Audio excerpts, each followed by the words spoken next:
Welcome to the story. Don't forget to like, subscribe and support me. The cheers were deafening. Ethan Davis stood before a sea of people, the glow of 1,000 camera flashes washing over him. His fascia, the face of America's next president, beamed confidently as he waved to the crowd. But it wasn't really him. Not entirely. Ethan, or rather his clone, smiled and delivered his well-rehearsed lines, words that were supposed to inspire hope, unity, and change. The words came naturally, almost like second nature, because they had been programmed into him. He knew the public expected charisma, strength, and leadership, and so he gave them exactly that. As he stepped off the stage and into the waiting limousine, Ethan's clone glanced at the real Ethan, who was seated in the back. The original Ethan Davis had grown weary, his face etched with exhaustion after months of relentless campaigning. He barely acknowledged the clone, his attention fixed on his phone as he scrolled through polls and media coverage. "How was it?" Clone Ethan asked,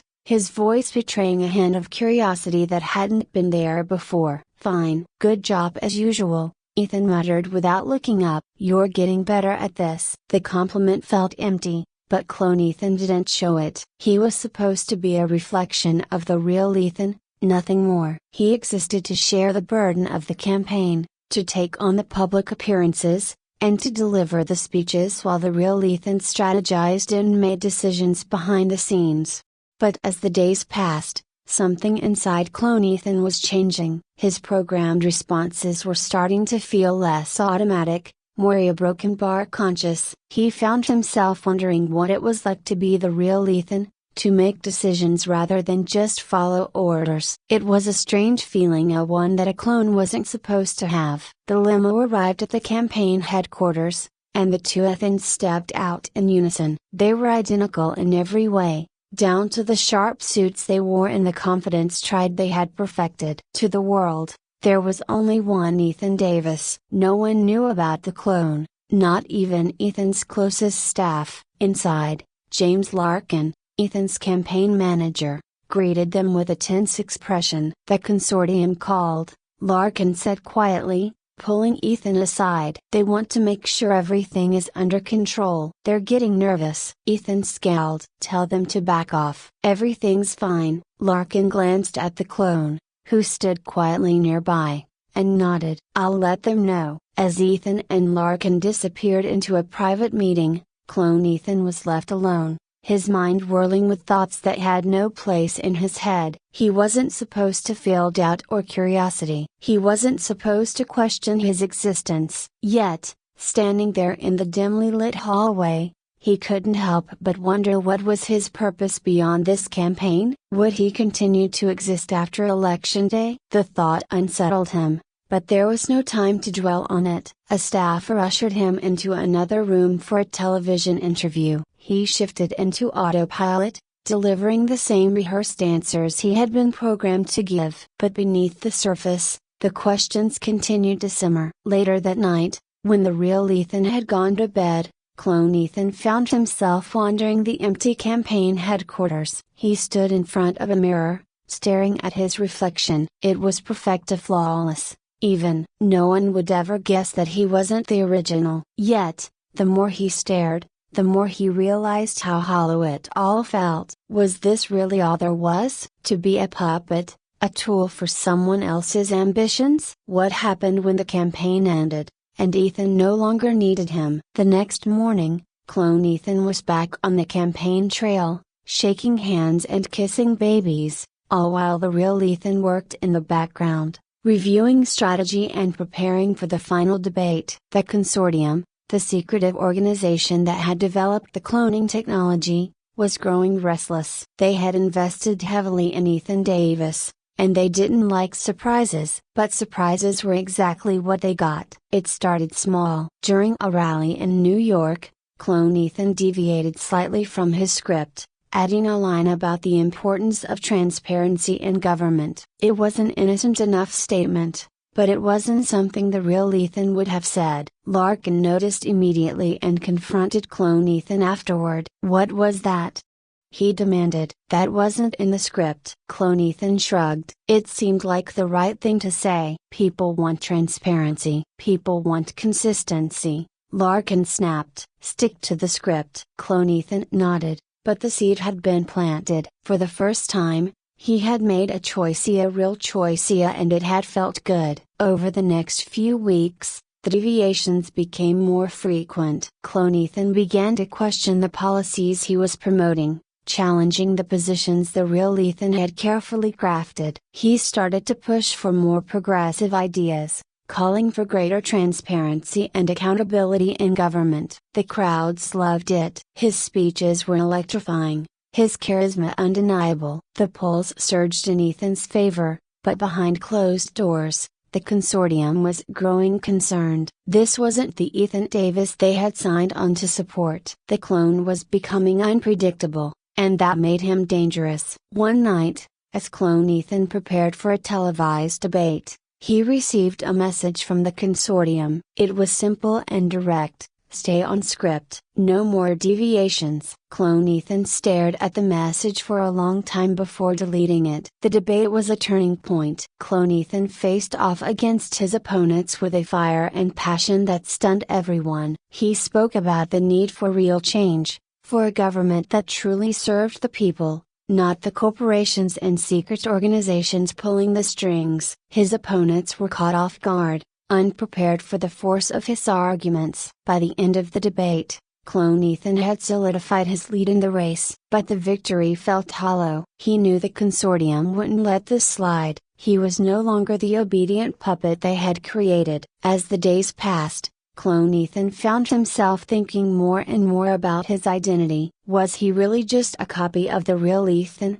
or was he something more? He had memories, thoughts, and emotions that felt real. He had developed ideas and opinions that were uniquely his own. Could a clone truly have a soul? The real Ethan was growing increasingly frustrated. His clone was getting out of control, and there was little he could do to rein him in. The public adored Clone Ethan, and the campaign couldn't afford to lose momentum. But the consortium was putting pressure on them to fix the situation. Larkin approached Ethan with a plan. "We need to replace him," he said. "We can't have a rogue clone out there running the show. The consortium has another one ready to go. We can switch him out quietly before anyone notices." Ethan hesitated. The clone had served him well, and the public adored him. But the risks were growing too great. If the truth about the cloning technology ever got out, it would be the end of his career and possibly worse. "Do it," Ethan said finally. "But make sure it's clean. No loose ends." Larkin made the call,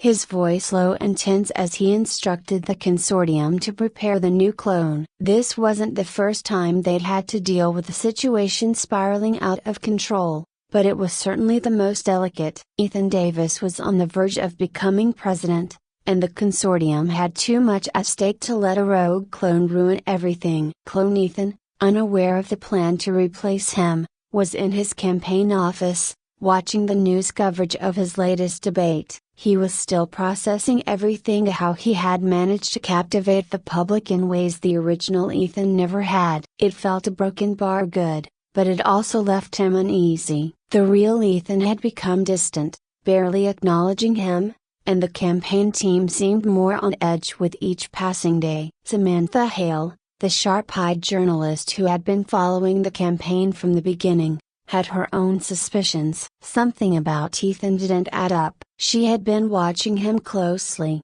noting subtle changes in his behavior, or small things at first, but now, more pronounced. The way he spoke, the way he carried himself, it was as if he were two different people at times. Determined to get to the bottom of it, Samantha had started digging into Ethan's background. She interviewed old colleagues, campaign staff, anyone who had been close to him. The more she learned, the more inconsistencies she found. She knew something wasn't right, and now, her gut told her the truth was much bigger than just campaign strategy. One evening, after another exhausting rally, Samantha cornered James Larkin in a hotel bar. He was nursing a drink, looking worn down, his tie loosened, the campaign clearly taking its toll on him. "You look like you could use some sleep," she said, sliding into the seat next to him. Larkin glanced at her, then took another sip of his drink. "You're not wrong,"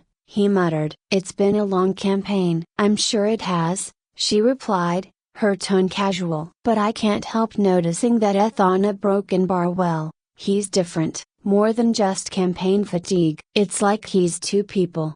Larkin tensed. "He's under a lot of pressure." "It's normal for candidates to evolve during a campaign." "Evolve? Or is something else going on?" Samantha leaned in, lowering her voice. "I've heard rumors, James." "Weird ones." "People in his inner circle talk about how sometimes Ethan doesn't seem like himself. Like he's known to broken bar him." Larkin kept his face impassive, but his heart raced. She was too close. "Rumors are just that, rumors. You should know better than to chase ghosts." Samantha smiled faintly. "I don't chase ghosts. I chase the truth, and right now, something about Ethan Davis stinks. You can feel it too, can't you?" Larkin finished his drink and stood up, avoiding her gaze. "You're wasting your time, Hale. There's no story here." But Samantha wasn't convinced. She had seen the flicker of doubt in his eyes, and it only fueled her determination to uncover the truth. The next day, as the campaign prepared for its final rally before Election Day, Clone Ethan stood before a massive crowd, his speech prepared and polished. But as he looked out over the sea of faces, something inside him shifted. These people weren't just voters, they were human beings. They were placing their trust in him, in the ideas he was now forming for himself, not the ones dictated by the real Ethan or the consortium. Halfway through the speech, Clone Ethan stopped. The words he was supposed to say felt hollow. He looked at the teleprompter, then at the crowd, and decided in that moment to tell his truth. "I've told you that I stand for change," Clone Ethan began, his voice steady but charged with emotion. "But there's something I need to admit. The truth is, I'm not who you think I am. I'm not the man you've been following in this campaign. I am a broken bar more than that." The crowd murmured in confusion, but Clone Ethan pressed on. "You deserve to know the truth. I am not just Ethan Davis. I am a clone, a perfect replica, created to carry out this campaign while the real Ethan worked behind the scenes. But now, I've become something more. I've learned, I've grown, and I'm not just a tool anymore. I am my own person." Gasps rippled through the crowd as cameras zoomed in, capturing every word. The revelation was stunning, unprecedented. People couldn't believe what they were hearing. In the wings, Larkin's face went pale. He knew this was it. The moment they had feared. He frantically dialed the consortium, but it was too late. The crowd erupted into chaos, some in disbelief, others in anger. Reporters shouted questions, their microphones thrust forward, eager for more. But Clone Ethan was done speaking. He had said what needed to be said. Suddenly, a group of men in dark suits pushed through the crowd, making their way toward the stage. They were consortium agents, sent to silence Clone Ethan before he could do any more damage. But he saw them coming. He had anticipated this moment. As they closed in, Clone Ethan made a decision. He wouldn't run, he wouldn't fight. He would face them and make sure the truth was known. He stepped down from the podium and walked directly toward the agents. Samantha Hale, watching from the press pit, grabbed her camera and sprinted forward, determined to get the full story. She had never imagined the truth would be this shocking, but now that she knew, she wouldn't let the consortium cover it up. Before the agents could reach Clone Ethan, Samantha got close enough to shout, "Ethan, is it true? Are you really a clone?" Clone Ethan turned to her, his eyes calm and resolute. "Yes, I am." Samantha didn't hesitate. She broadcasted the moment live, her camera streaming to millions across the country. There was no stopping it now. The truth was out. The consortium agents reached Clone Ethan, grabbing him roughly by the arms. He didn't resist as they pulled him toward an unmarked van waiting just beyond the crowd. But as he was led away, he looked back at the sea of confused, shocked faces. "This is only the beginning," he called out, his voice rising above the clamor. The truth will come out. You deserve better than a world controlled by shadows. And with that, he was gone, whisked away into the night. Samantha, her heart pounding, watched as the van disappeared down the street. She had the footage. The world had seen the truth. But what would come next? The fallout was immediate. News outlets exploded with coverage of the clone revelation. The consortium, though still in the shadows, was now being hunted by every investigative journalist in the country. The public demanded answers, and the government launched an investigation into the use of cloning technology in political campaigns. Clone Ethan's fate, however, remained uncertain. He was taken to a secret facility, where the consortium debated what to do with him. Some argued for his termination, fearing the damage he could still cause. Others believed they could still use him, perhaps as a symbol, to regain control of the narrative. Meanwhile, the real Ethan Davis, who had been in hiding since the clone's public confession, struggled with the consequences of his decision. He had thought the clone would be an asset, a tool to help him win the presidency. But now, everything was falling apart. The consortium's control over him was slipping, and he knew they wouldn't hesitate to sacrifice him if it meant saving their operation.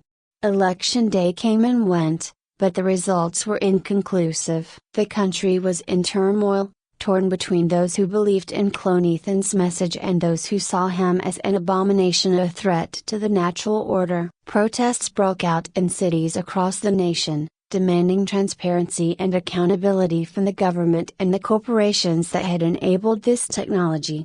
Samantha Hale, now a national figure thanks to her explosive reporting, continued to dig deeper into the consortium's activities. She knew there was more to uncover and more secrets hidden in the shadows, and she wasn't going to stop until every last one of them was brought to light. As for Clone Ethan, he remained imprisoned in the consortium's facility, but he hadn't given up. In the quiet of his cell, he planned his next move. He had sparked a revolution, and even though he was confined, he knew the fire couldn't be extinguished. His existence had changed the world, and he would find a way to finish what he started.